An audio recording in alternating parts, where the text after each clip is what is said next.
Welcome to mega TV బన్నింగ్ topic. America అధ్యక్షుడి భద్రతలో ఊహించని big missing. Trump ప్రయాణిస్తున్న మెరైన్ 1కు ఓ passenger విమానం అత్యంత దగ్గరగా వెళ్ళింది. అసలు కంట్రోల్ టవర్కు సమాచారం ఎందుకు చేరలేదు?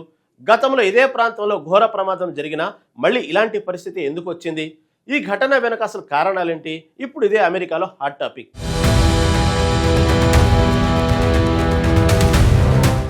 అమెరికా అధ్యక్షుడు డొనాల్డ్ ట్రంప్ ప్రయాణిస్తున్న మెరైన్ 1 హెలికాప్టర్కు ఊహించని ప్రమాద పరిస్థితి ఎదురైంది. వాషింగ్టన్లోని రోనాల్డ్ రీగన్ నేషనల్ ఎయిర్పోర్ట్ సమీపంలో ఈ ఘటన చోటు చేసుకుంది. అదే సమయంలో ఎన్వై ఎయిర్కు చెందిన ప్రయాణికుల విమానం కూడా టేకాఫ్కు సిద్ధమైంది. 2 విమానాలు గాల్లోకి వచ్చిన తరువాత అవసరమైన భద్రతా దూరం తగ్గిపోయింది. ఎన్టీఎస్బీ దీనిని ప్రస్తుతం లాస్ ఆఫ్ సెపరేషన్ ఘటనగా దర్యాప్తు చేస్తోంది. అధికారిక ప్రాథమిక నివేదిక ప్రకారం 2 విమానాలు సుమారు 2 మైళ్ల దూరంలో ఈ పరిస్థితికి చేరుకున్నాయి. అత్యంత దగ్గర సమయంలో వాటి మధ్య క్షితిజ సమాంతర దూరం సుమారు 0.94 మైలు మాత్రమే ఉంది. నిలువుగా 2 విమానాల మధ్య దూరం దాదాపు 700 అడుగులకు తగ్గింది. విమానంలోని యాంటీ కొలైజన్ వార్నింగ్ సిస్టమ్ వెంటనే హెచ్చరించడంతో పాటు మెరైన్ 1 పైలట్లు చాకచక్యంగా ప్రయాణికుల విమానాన్ని గమనించి తమ హెలికాప్టర్ను కొద్దిసేపు నిలిపివేశారు. విమానం పైకి వెళ్లిపోవడంతో త్రుటిలో పెద్ద విపత్తు తప్పిపోయింది. 2 విమానాల్లోని ప్రయాణికులు, సిబ్బందికి ఎలాంటి గాయాలు కాలేదు. మెరైన్ 1 తన స్థానిక ప్రయాణాన్ని ఎలాంటి ప్రమాదం లేకుండా కొనసాగించింది. ఈ ఘోర లోపంపై విమానయాన నిపుణులు తీవ్ర ఆగ్రహం వ్యక్తం చేస్తున్నారు. సంఘటన జరగడానికి వారం రోజుల ముందే హెలికాప్టర్ పైలట్లు, కంట్రోలర్లు కలిసి రేడియో సిగ్నల్ సమస్యలపై చర్చించారు. ఒకవేళ టవర్ సిగ్నల్స్ అందకపోతే మధ్యవర్తుల ద్వారా మెసేజ్ అందించాలని అనుకున్నారే తప్ప సిగ్నల్ ఎందుకు అందడం లేదనే అసలు మూల కారణాన్ని సరిచేయడంలో తీవ్రంగా విఫలమయ్యారని ఏవియేషన్ భద్రతా నిపుణుడు జెఫ్ గుజ్జెట్టి స్పష్టం చేశారు. కంట్రోలర్లకు మెసేజ్ అందలేదు కాబట్టే వారు విమానానికి అనుమతి ఇచ్చారని, ఇందులో వారి తప్పేమీ లేదని ఆయన తేల్చి చెప్పారు. ఎన్వై ఎయిర్ విమానం కూడా పెన్సకోలా వైపు తన ప్రయాణాన్ని పూర్తి చేసింది. కానీ ఈ ఘటన వెనుక కమ్యూనికేషన్ వ్యవస్థలో ఏం జరిగింది అన్నది ఇప్పుడు అసలు ప్రశ్నగా మారింది.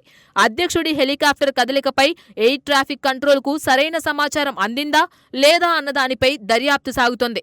అసలు చిన్న కమ్యూనికేషన్ లోపమే ఇంతటి ప్రమాదకర పరిస్థితికి కారణమైందా అన్నదే ఇప్పుడు ఆసక్తికరంగా మారింది. ఇప్పటికే ఎన్టీఎస్బీ పూర్తిస్థాయి దర్యాప్తును కొనసాగిస్తోంది.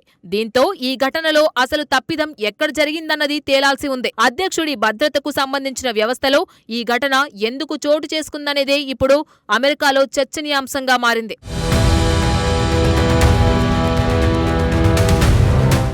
ఈ ఘటనలో కమ్యూనికేషన్ వ్యవస్థ కీలక పాత్ర పోషించినట్లు ప్రాథమిక దర్యాప్తు వివరాలు సూచిస్తున్నాయి.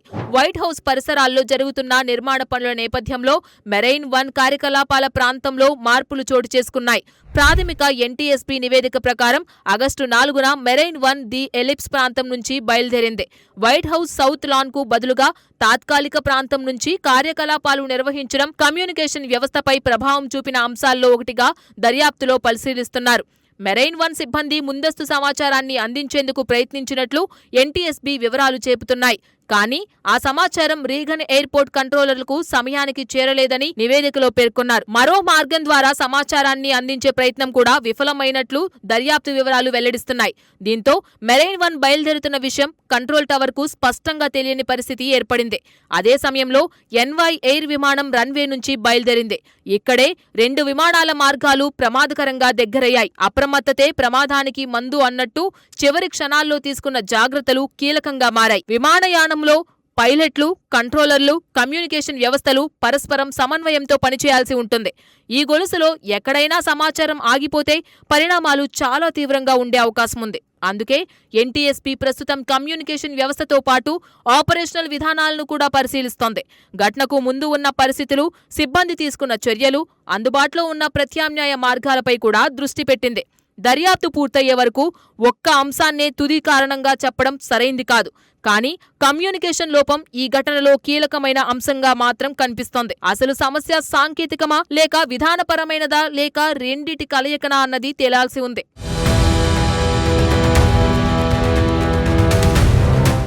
మెరైన్ 1 ప్రయాణికుల విమానం దగ్గరకు రావడం వెనుక మరో ముఖ్యమైన అంశం భద్రతా విభజన. విమానాల మధ్య నిర్దేశిత దూరం కొనసాగడం ఎయిర్ ట్రాఫిక్ కంట్రోల్ వ్యవస్థలో అత్యంత కీలకం. ఈ ఘటనలో ఆ భద్రతా విభజన కొద్దిసేపు కోల్పోయింది. FAA గతంలోనే రీగన్ నేషనల్ ఎయిర్పోర్ట్ పరిసరాల్లో హెలికాప్టర్, కమర్షియల్ విమానాల కార్యకలాపాలపై కఠినమైన నియమాలు అమలు చేసింది. అందుకు ప్రధాన కారణం 2025 జనవరిలో జరిగిన ఘోర విమాన ప్రమాదం. ఆ ప్రమాదంలో ఒక అమెరికన్ ఎయిర్లైన్స్ ప్రయాణికుల విమానం, ఆర్మీ బ్లాక్ హాక్ హెలికాప్టర్ ఢీకొన్నాయి. మొత్తం 67 మంది ప్రాణాలు కోల్పోయిన ఆ ఘటన అమెరికా విమానయాన భద్రతను కుదిపేసింది. ఆ ప్రమాదంపై NTSB తుది దర్యాప్తులో FAA హెలికాప్టర్ మార్గాల నిర్ణయం, పర్యవేక్షణలోని లోపాలను కూడా కారణాలుగా గుర్తించింది. విమానాశ్రయం చుట్టుపక్కల హెలికాప్టర్ మార్గాలు, రన్వే కార్యకలాపాల మధ్య ఉన్న ప్రమాదాన్ని తగ్గించేందుకు ఆ తరువాత పలు మార్పులు వచ్చాయి. అలాంటి నేపథ్యమే ఉన్న సమయంలో మెరైన్ 1 ఘటన చోటు చేసుకుంది. అందుకే ఈ సంఘటనను అధికారులు సాధారణ సాంకేతిక లోపంగా మాత్రమే చూడడం లేదు. గత ప్రమాదం నుంచి తీసుకున్న పాఠాలు పూర్తిగా అమలవుతున్నాయా అన్న ప్రశ్న కూడా ముందుకొచ్చింది. ప్రత్యేకంగా అధ్యక్షుడి హెలికాప్టర్ కార్యకలాపాలకు సంబంధించిన కమ్యూనికేషన్ వ్యవస్థపై మరింత అప్రమత్తత అవసరమనే విషయం బయటపడింది. ఎందుకంటే ప్రమాదం జరగకపోవడం అదృష్టమే అయినా ప్రమాదానికి దారితీసే పరిస్థితి ఏర్పడడమే ఆందోళన కలిగించే అంశం. ఈ ఘటనలో ఏ వ్యవస్థ ముందుగానే ప్రమాదాన్ని గుర్తించాల్సి ఉందనేది పరిశీలనలో ఉంది. ఇక ఇలాంటి పరిస్థితి మరోసారి రాకుండా ఎలాంటి మార్పులు చేయాలన్నదే తదుపరి దశ. అమెరికా విమానయాన భద్రతా వ్యవస్థకు ఈ ఘటన మరో హెచ్చరికగా నిలిచింది.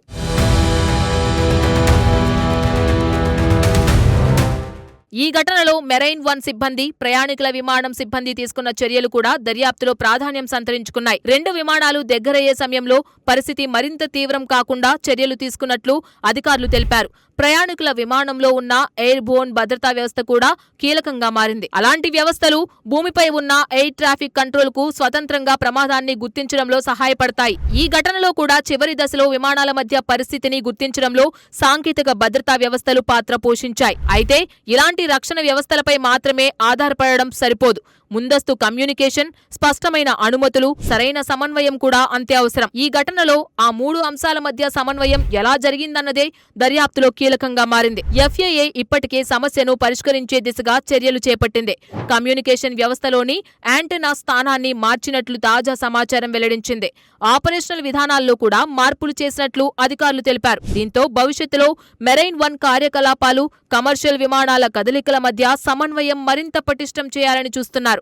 అయితే ఈ చర్యలు ఎందుకు అవసరమయ్యాయన్న పూర్తి నేపథ్యం NTSB దర్యాప్తు ముగిసిన తర్వాతే స్పష్టమవుతుంది. అంటే ఘటనకు సంబంధించిన తుది కారణాలు ఇంకా ఖరారు కాలేదు. కమ్యూనికేషన్ సమస్యతో పాటు మానవ, సాంకేతిక, అలాగే విధానపరమైన అంశాలను కలిపి పరిశీలించే అవకాశం ఉంది. ఈ ఘటనలో ఎవరినైనా ముందుగానే తప్పుపట్టడం కంటే వ్యవస్థలో లోపం ఎక్కడుందో గుర్తించడం ముఖ్యంగా మారింది.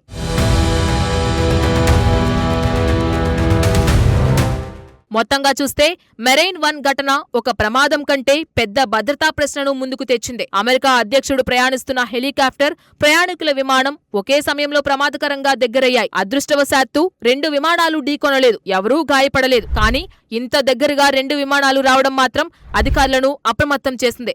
ప్రత్యేకంగా గత ఏడాది ఇదే ప్రాంతంలో 67 మంది ప్రాణాలు కోల్పోయిన ఘోర ప్రమాదం జరిగిన విషయం ఈ ఘటన ప్రాధాన్యతను పెంచింది.